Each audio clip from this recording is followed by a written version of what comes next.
ఉప ముఖ్యమంత్రి బట్టి విక్రమార్క గారు, మంత్రులందరికీ, ముందున్న రైతులందరికీ కూడా నమస్కారం. ఈ రాష్ట్రంలో ఇప్పుడున్న కాంగ్రెస్ ప్రభుత్వం రైతుల ప్రభుత్వం. ఆనాడు రాజశేఖర రెడ్డి గారు మొదలుకొని ఈరోజు రేవంత్ రెడ్డి వరకు కూడా కాంగ్రెస్ పార్టీ ఎప్పుడూ రైతుల ధ్యేయం కోసం, రైతుల శ్రేయస్సు కోసం పనిచేసిన సందర్భాలు ఉన్నాయి. గత ప్రభుత్వంలో చూసాం, రైతుల కన్నీటి నుంచి నీరు కారుతూ ఉంటే కేసీఆర్ ఫామ్ హౌస్లో పన్నీరు కారినటువంటి సందర్భం చూసాం.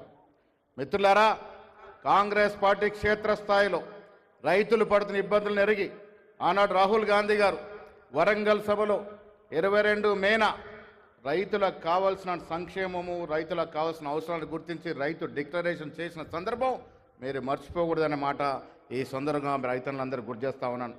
రాహుల్ గాంధీ గారు ఇచ్చిన మాట ప్రకారం మీ దయ వల్ల మీరందరూ ఓటేస్తే ఈనాడు రాష్ట్రంలో అధికారించిన కాంగ్రెస్ పార్టీ, రేవంత్ రెడ్డి గారు ముఖ్యమంత్రిగా ప్రతి క్షణం, ప్రతి దినం రైతుల శ్రేయస్సు కోసమే ఆలోచిస్తూ ఉంది, పనిచేస్తూ ఉంది అనే మాట మీకు స్పష్టంగా చెప్తా ఉన్నాను. దాని కారణంగానే గత 10 ఏళ్లలో చేయనటువంటి రైతు రుణమాఫీ 18,000 కోట్లు 9 మాసాల్లో ఇచ్చిన ఘనత కాంగ్రెస్ ప్రభుత్వం అనే మాట ఈ సందర్భంగా మనవి చేస్తా ఉన్నాను.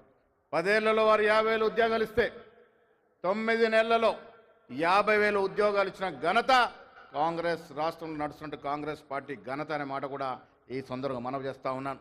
మిత్రులారా, రైతులారా, మల్లికార్జున్ ఖర్గే, సోనియా గాంధీ, రాహుల్ గాంధీ, రాష్ట్రంలో రేవంత్ రెడ్డి, బట్టి విక్రమార్కతో పాటు సీనియర్ మంత్రులందరూ కూడా రైతు కుటుంబం నుంచి వచ్చిన వాళ్ళమే. మీకోసమే పనిచేసే ప్రభుత్వం ఈ రాష్ట్రంలో వచ్చింది. మీరు తెచ్చుకున్నారు. ఆహర్నిశలు మీకోసమే పనిచేస్తుందన్నమాట ఈ సందర్భంగా మనవి చేస్తూ సెలవు తీసుకుంటా ఉన్నాను. జై హింద్, జై కిసాన్. ఆనరబుల్ మినిస్టర్ జూపల్లి కృష్ణారావు గారి సందేశం.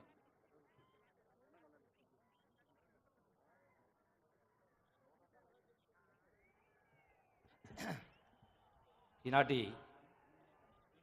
మన పాలమూరు ముద్దుబిడ్డ గౌరవ ముఖ్యమంత్రి రేవంత్ రెడ్డి గారు, అట్లాగే డిప్యూటీ సీఎం పెద్దలు బట్టి విక్రమార్క గారు, ఇన్ఛార్జ్ మినిస్టర్